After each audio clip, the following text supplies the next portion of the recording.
खुलुमबाय गिबियावनो नोंथांमोनखौ बयखौबो चेनेलाव बरायना लाग्रोनाय जाबाय नोंथांमोननि थाखाय दिनै मोनसे गोजोनथाव रादाब लाबोनाय जादों आसा खालामदों नोंथांमोना बे भिडिअखौ बयबो जोबजासिम नायलांगोन होननानै लोगोफोर जोंहा एसएससि जिडिनि थाखाय गासै 1 लाख खाथियावनो जोंहा साख्रिनि भेकेन्सिया दङ 1 लाखनि खाथियावनो नोंथांमोना थिगखौनो खोनादों दा बिनिफ्राय नोंथांमोननि नैबे एसएससि जिडिनि थाखाय फरायनाया बेसेबां नांगौ मात्र मेट्रिक पासल' जानाय जानांगौ दा बेनिखायनो आं नोंथांमोननिसिम बे भिडिअनि गेजेरजों नैबे एसएससि जिडिनि गोदान भेकेन्सिनि बागै मोजाङै खोन्थाहरनो सानदों जायखौ जोंहा भारत सरकारानो माने रिप्लाइआव होदों रायजो सभायाव सासे जोंहा एमपिआ सोंथि सोंदोंमोन दा बे एमपिनि सोंथिनि एन्सारखौ होनायाव दायो जों मिथिना मोननो हाबाय भेकेन्सिया बेसेबां दङ नैबे एसएससि जिडिनि थाखाय दा बेनिखायनो गासिबो नोंथांमोना भिडिअखौ जोबजासिम नायलां जाहाथे नोंथांमोना मिथिनो हायो आरो बेजों लोगोसेनो नोंथांमोनाथ' मिथिखादों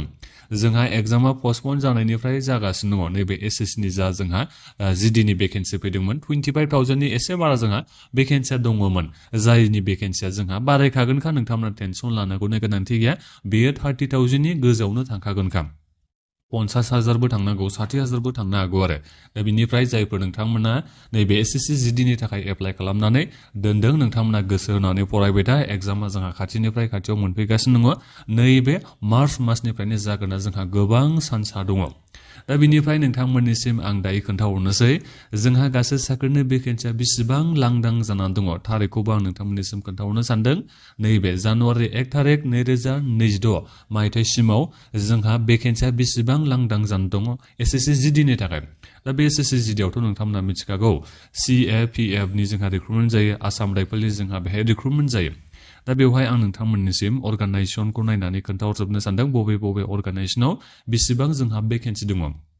दा नोंथांमोना नुबाय जानांगौ नै जोंहा सिआरपिएफनि थाखाय गासै साख्रिनि भेकेन्सिया बेसेबां लांदां जानानै दङनो जानुवारि 1 थारिख 2026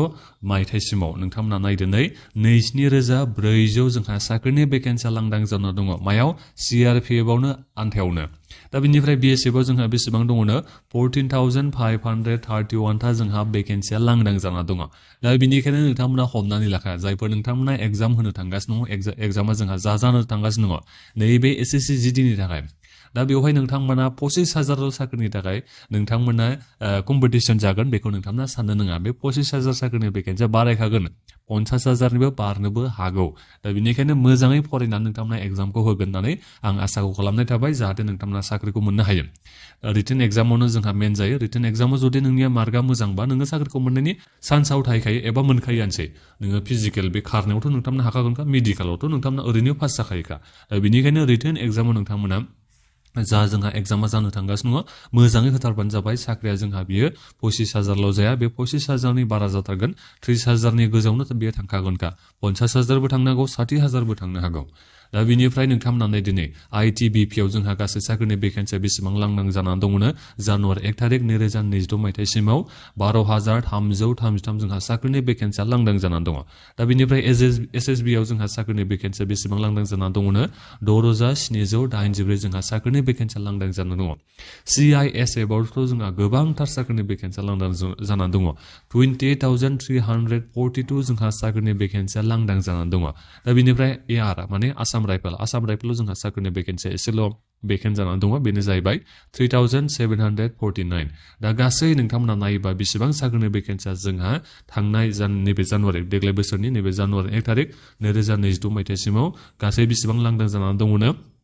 93,139 जोंहा साख्रिनि भेकेन्सिया लांदां जानानै दङ दा अब्ला नोंथांमोना सानना नायदो बे साख्रिनि भेकेन्सिया खम नङा बियो जोबोद बुरजा बेयो साख्रिनि भेकेन्सिया आरो बिनिफ्राय नोंथांमोनाथ' एप्लाइ खालामनानै दोनखाजोबदों जानांगौ गासिबो दा नोंथांमोना मिथिना मोनखाबाय सरकारनि फारसेनिफ्रायनो जोंहा गासै बेसेबां साख्रिनि भेकेन्सिया लांदां जाना दङ एसएससि जिडिनि थाखाय 93,139 दा बिनिखायनो बे 25,000ल' भेकेन्सियालाय बहा जानोखाय दा बे 25,000नि बारायानो जाखागोनखा बियो 50,000सिमहालागै बे थांनायनि जोंहा गोबां चान्सआ दङ जुदि बिथांमोना देग्लाय बोसोराव बेखौ रिक्रुटमेन्ट खालामोबा आरो फैगोन बोसोरावबो बेबायदिनो साख्रिनि भेकेन्सिया बुरजा जाखैखागोनखा दा बिनिखायनो जायफोर नोंथांमोना नैबे मार्च एप्रिल मासाव जोंहा एग्जामा जागोन होननानै बेखौ मिथिना मोननाय जादों एसएससि जिडिनि जोंहा रिटेन एग्जामखौ कम्पिउटार बेस जोंहा एग्जाम जायो जायफोर नोंथांमोना एप्लाइ खालामनाय मोजाङै नोंथांमोना फरायनानै रिटेन एग्जामाव काट अफ मार्कखौ बुरजा नोंथांमोना मार्कखौ लानो थाखाय नाजाबानो जाबाय जाहाथे नोंथांमोना साख्रिखौ मोननो हायो physical efficiency test, physical standard test, medical test जायो नोंथांमोना बेखौ मिथिखायो। दा बेफोरनि बागैनो आं नोंथांमोननिसिम सिगाङावनो भिडिअखौ लाबोखांखाबाय। दा बेखौ जोंहा रायजो सभायाव सासे एमपिआ सोंथि सोंदोंमोन। दा बे एमपिनि रिप्लाइआव जोंहा बेखौ दायो मिथिना मोनबाय आरो माने सरकारा रिप्लाइ होबाय नालाय जोंहा बे मिनिस्टार अफ स्टेट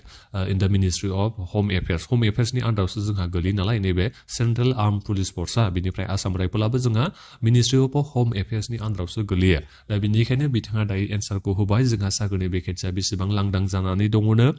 जोंहा 93,139 जोंहा साख्रिनि भेकेन्सिया लांदां जानानै दङ। गासिबो नोंथांमोना मिथिना मोनबाय जानांगौ। आरो जायफोर नोंथांमोना दायो एप्लाइ खालामनो सानदोंमोन नोंथांमोना दाथ' एप्लाइ खालामनो हाला। जायफोर नोंथांमोना मेट्रिक पास जानानै नैबे SSC GDनि थाखाय फैगोन बोसोराव नोंथांमोना एप्लाइखौ खालामबानो जाबाय। आरो बैसोनि बागैबा नोंथांमोननिसिम एसे उनाव खोन्थाहरगोन। एसे उनाव माने जेब्ला साख्रिनि एडभार्टाइजमेन्टआ फैगोन बोसोराव अब्ला नोंथांमोननिसिम खोन्थाहरगोन। दा नोंथांमोना फैगोन बोसोराव माने जोंहा नभेम्बर ना मायाव नभेम्बर मासाव ओंखारदां, नभेम्बर डिसेम्बर बेबादि जोंहा मासाव SSC GDनि जोंहा नटिफिकेसना ओंखारना फैयो। दा बेनिखायनो जेब्लानो नटिफिकेसना ओंखारना फैगोन आं नोंथांमोननिसिम भिडिअ लाबोगोन। जेरैबायदि आं नोंथांमोननिसिम थांनाय जा जोंहा एप्लाइ जानानै थांबाय एग्जामा जोंहा जासिगोन। दा बेखौबो आं नोंथांमोननिसिम खोन्थाहरदों भिडिअ लाबोनानै। दा बेनिखायनो गासिबो नोंथांमोना जाहाथे साख्रिनि आपडेटखौ लोगो लोगो मोननो हायो बिनि थाखाय बे चेनेलखौ गासिबो नोंथांमोना साबस्क्राइब खालामना लाबानो जाबाय। नोंथांमोननि थाखाय गोबां साख्रि फैगासिनो दङ फैगोन बोसोरफ्राव। जेरै आसाम सरकारनिफ्रायबो जोंहा आसाम पुलिसनि जोंहा 5,000 बांसिन साख्रिनि भेकेन्सिया एप्लाइ खालामनाया जोंहा जोबनानै थांबाय। बिनि रिक्रुटमेन्ट प्रसेसआ जोंहा नैबे देग्लाय बोसोरावनो जागोन। नोंथांमोना बेखौ मिथिना लाखा। फैगोन बोसोरहालागै बिथांमोना साख्रिनि एपइन्टमेन्टखौ होगोन। आरो बिनिफ्राय जोंहा चिफ मिनिस्टार बिथाङा बुंखाबाय फैबाय थानाय 5 बोसोराव बिथांमोना 2 लाख लाइमोनफोरनो साख्रि होगोन होननानै। दा अब्लाथ' नोंथांमोननि थाखाय गोबां जोंहा साख्रि ओंखारना फैगासिनो दङ। दा बेनिखायनो नोंथांमोना साख्रिनि आपडेटखौ मोनबाय थानो हायो थाबैनो। बिनि थाखाय चेनेलखौ गासिबो नोंथांमोना साबस्क्राइब खालामनानै लाखाबानो जाबाय। दा बेखिनियानोमोन। गोजोन्थों।